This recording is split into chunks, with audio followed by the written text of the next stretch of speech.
চলে এই শোনো, আমি তোমার স্ত্রী, আমাকে বলো কি হয়েছে। এইবার মাধব বলছে, কীর্তনিয়া বলল 4 লক্ষ টাকার জিনিস আছে, একটা ছেলের নাম কৃষ্ণ, বৃন্দাবনে থাকে। প্রজ্ঞাবতীর আনন্দে ধরে হে গোবিন্দ, আজকে কৃপা হয়েছে, আমার স্বামী কৃষ্ণ বলেছে, আমার স্বামী বৃন্দাবন কথাটা বলেছে। তাই হরি বল বলেছিলাম না, অজান্তে কেউ যদি বিষ খায় মরবে। মাধবের ঘটনাটা সেটাই করছে, ও তো না জেনেই বিষ খেয়েছে। তা পদ্মা তুমি এবার ভুলে যাবে না তো? মাথা খারাপ, আমি ভুলবো? আমি তোমাকে নিয়ে গভীর জঙ্গলে ঘর কন্যা করছি, আমি ভুলে যাই? তুমি ভালো করে খাওয়া দাওয়া করে নাও, আর সকালে চলে যাও। না, আমি এখনই চলে যাব। ও বাবা, বলি 4 লক্ষ টাকার জিনিসটা কি এখনই পেতে হবে? মূল্যবান সম্পদ অল্প সময়ে পাওয়াটাই ভালো, দেরির কোনো কাজ নেই। এইবার মাধব অমনি খুব দ্রুত করে দুটি সেবা করে নিয়ে বেরিয়ে পড়েছে।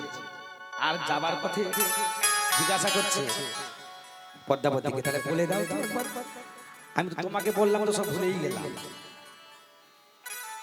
মায়েরা, আপনারা জানেন এটা অবজ্ঞা করে নয়, অবহেলা করে বলার বিষয় নয়।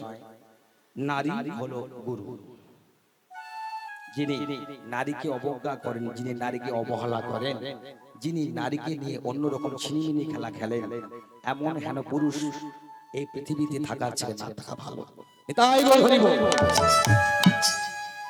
নারী হলেন একমাত্র গুরু, যার জন্য যারা সাধক তেনারা এই সাধনাটাই করেন, যাতে নারী তত্ত্বটা বুঝতে পারে, নারী বিষয়বস্তুটা কি, এই সাধনা করেন সাধন মার্গে গিয়ে। আপনার স্ত্রী গুরুদেবের নাই মন্ত্র দেওয়ার মতো দিচ্ছে, বলো আর বলবে না কিন্তু, বৃন্দাবন অনেকটা পথ, আমি তো তোমার সঙ্গে যাব না। ভালো করে একটু মুখস্থ করে না, বলো আমার সঙ্গে, কৃষ্ণ বৃন্দাবন, কৃষ্ণ বৃন্দাবন, কৃষ্ণ। মাধব আর বলবে না, গুরুদেব মন্ত্র কানে দিয়েছে। এইবার মাধব কি করছেন দেখুন, ভগবানের একবার নাম বলার পর কি ঘটনা ঘটে আপনারা বছর কয়েক ধরে শুনছেন, এরপরও আপনাদের ঘুম এসে যাচ্ছে। মাধবের কি অবস্থা দেখুন। মাধব এই বেশ কয়েকবার শুনে অন্তরে কি জেগেছে, কি বলছে দেখুন। কৃষ্ণ বৃন্দাবন,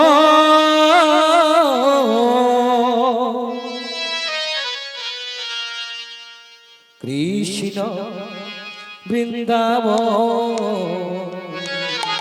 কৃষ্ণ বৃন্দাবন,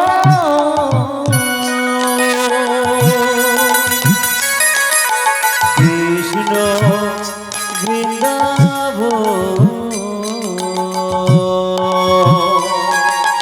কৃষ্ণ বৃন্দাবন,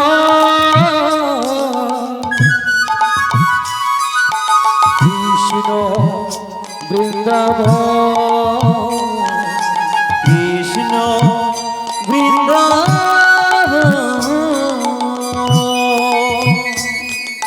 কৃষ্ণ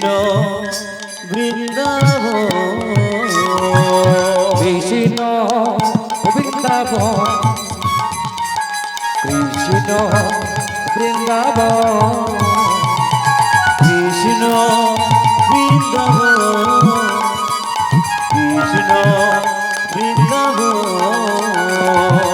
কৃষ্ণ বৃন্দাবন, কৃষ্ণ বৃন্দাবন, কৃষ্ণ বৃন্দাবন, কৃষ্ণ বৃন্দাবন, কৃষ্ণ বৃন্দাবন, কৃষ্ণ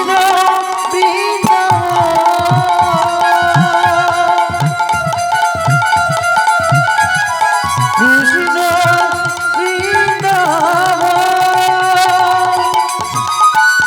কৃষ্ণ বৃন্দাবন, কৃষ্ণ বৃন্দাবন, কৃষ্ণ বৃন্দাবন কৃষ্ণ বৃন্দাবন।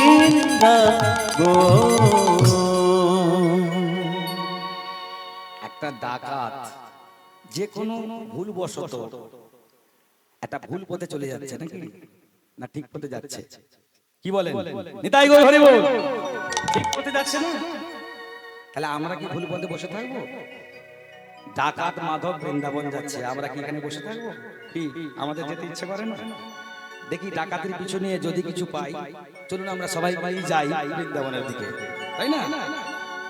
চলে রে আমার মন। অনেকক্ষণ থেকে বসে আছেন আমরা গল্প করছি, একটু করতালি দিয়ে বলতে হবে, তাই না? এগুলো প্রথম থেকে গাইতে পারতাম আপনাদেরকে খুশি করার জন্য, কিন্তু ঠিক জায়গায় গাওয়াটা ঠিক হবে, তাই না? মাধব বৃন্দাবন যাচ্ছে, আমরাও যাব। দেখি পিছু নিয়ে দেখি ভক্তের পিছনে যদি থাকতে পারি, তাই না, কিছু পাওয়া যায়। এই দস্যুর পেছনে থাকবো, যদি কিছু পাওয়া যায় অর্থ, তাই না? চলো চলে রে আমার মন মধুর বৃন্দাবন যমুনার ধারে ধারে গো কমলের বন।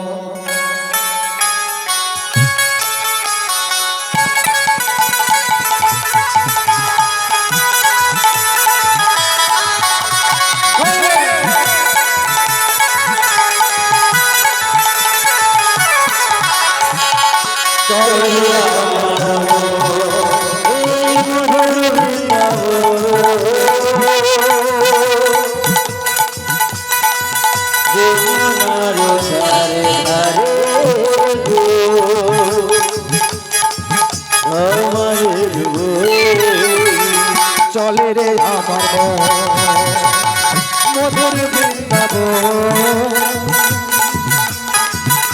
যমুনার ধারে ধারে গো কমলের বন।